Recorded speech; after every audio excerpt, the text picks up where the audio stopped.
What are the New York Knicks going to do with roster spot 13, 14, and 15? We're going to talk about that on today's show as you're watching Knicks Now by Chat Sports, and I am your host, Marshall Green. A lot of questions have been coming out about, is Kevin McCullar going to be on the Knicks this year? Is he going back to the G League? Is he going to sign that two-way deal? Or could they get him on that second-round exception contract?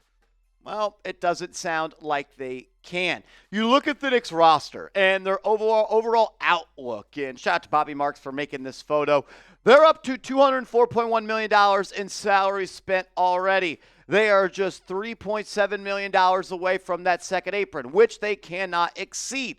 They cannot go past that number. They have the second round exception salary, which teams can now sign their second-round pick to a 3 or 4 year deal to standard contracts without requiring cap room or another exception. They also have a veteran minimum deal. They have 12 players on the roster right now, still have their 3 two-way deals, and we're all wondering when they're going to start filling out the rest of their roster. Shout out to Ian Begley of SNY. He had Keith Smith, NBA insider and salary cap aficionado, on his show, The Putback.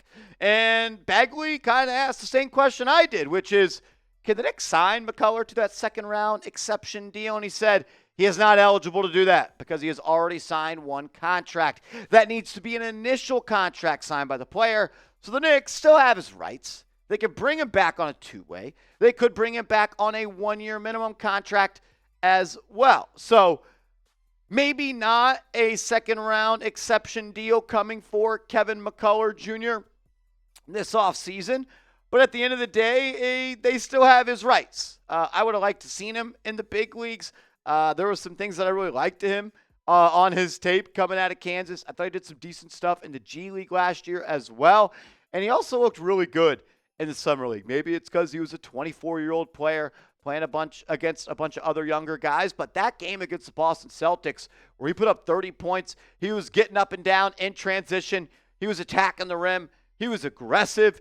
He looked like a player that I thought maybe could have earned that 15th or 14th final roster spot on the New York Knicks team this year. And I was kind of hoping for that. And there's still a way that they could do it. They could essentially offer him that veteran minimum deal, but then you'd have to sign Mohamed Diawara and James Nnaji and then another player to the 15th spot, and you kind of lose out on Guerschon Yabusele taking that discount to allow a veteran minimum deal. So I think it's most likely another two-way deal coming for him, another a year in the G League, and some opportunities to come up to the big leagues as well. So I think that's where we're heading for him, which means the Knicks still need to fill out roster spot 13, roster spot 14, and down the road is what it sounds like, roster spot number 15. So who could get that second-round deal? James Nnaji could be that player. That's what Keith Smith and Ian Begley talked about on the show. He played a little bit in the Summer League for the New York Knicks, still just 21 years old. He was drafted in the 2023 draft, number 31 overall by the Detroit Pistons, played a little bit in the G League prior to that with the Charlotte Hornets, but last year he was overseas, had a back injury a couple of years ago. Athletic big man that can protect the rim and get up and down, could be a potential option. Or maybe it's Mohamed Diawara, the player that you selected in the second round of the 2025 NBA draft. Overseas last year, averaging 5.8 points per game. Had some nice moments in the Summer League. Showed off that defensive versatility. Can get up and down as well. Had a nice little jab step. Put it on the deck. Hit a three off the bounce as well. Some people are ready to say he's the next Pascal Siakam. I would say hit the brakes on that. But there is some potential there. And I actually like the idea of him being on that second round exception deal that the New York Knicks have. I know this. If the Knicks do make a move, whether it is signed roster spot 13, 14, or 15, we are going to make a video. So make sure you are subscribed to the channel, have those notifications on, so when the Knicks make a move, you get a video. Keith Smith also said this via the putback. Shout out once again to Ian Begley. Keith saying, so what then would the Knicks be doing?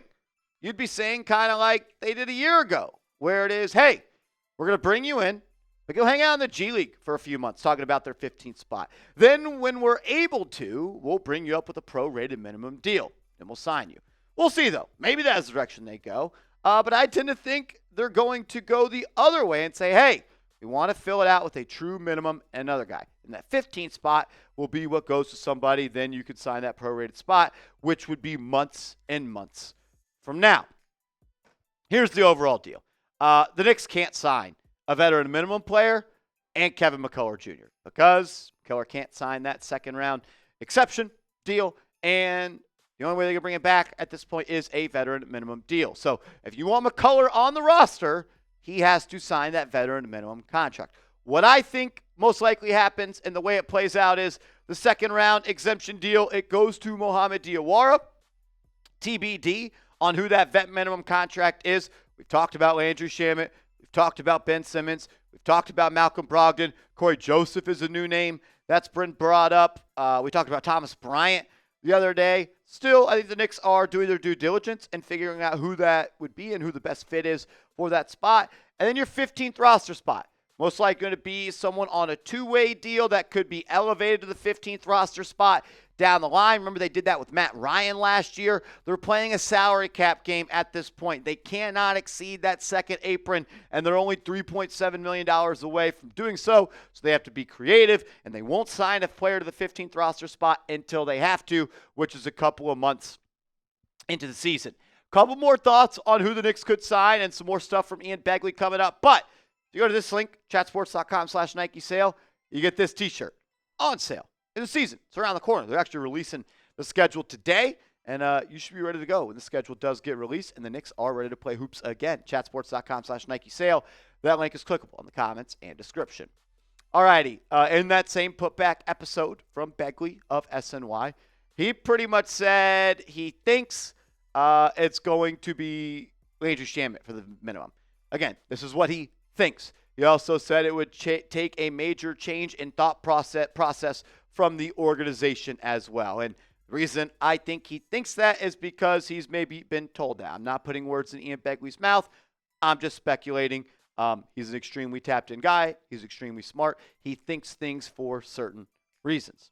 Not saying that he said it's going to be Shamet. He just thinks it, and I think that we've come to learn when Ian Begley says he thinks something that it might be that. And I don't hate the idea of re-signing Landry Shamet. We put out a video yesterday talking about him on the tail end of the yesterday's show, and I think it makes the most sense. Like, if you're going to sign someone to this team that's not guaranteed minutes every single night, you need someone that's okay with that. And Shamet's that type of guy. I don't think Ben Simmons is going to be okay if he catches 12 DNPs in a row. Is Malcolm Brogdon ready to be a DNP player at this point?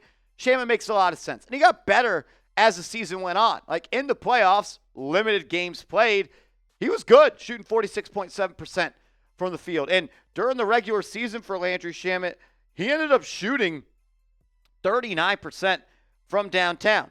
And that number is drastically skewed because when you look at the numbers for Shamet, when he first came back from injury, he was not okay. And he kind of was forced into playing earlier than I would say he needed to, and he kind of made the most of it. But from February 8th and on through the rest of the regular season, that's when he started to find his stride from downtown, and he was able to knock down shots a little bit more consistently. So I'm okay with Landry Shamet being on this team.